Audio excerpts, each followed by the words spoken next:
Hi friends, ఇదైతే మా మల్లె చెట్టు అండి. ఇది చాలా సంవత్సరాల నుంచి ఉందండి.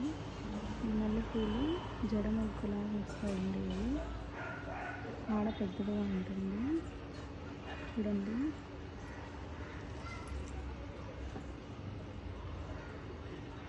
చూసారు కదా, కాడ పొడవుగా ఉంటుందండి.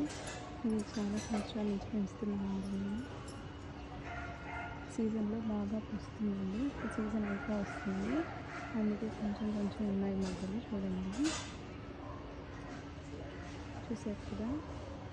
మీకు నచ్చినట్లయితే లైక్ చేయండి ఫ్రెండ్స్. Thank you.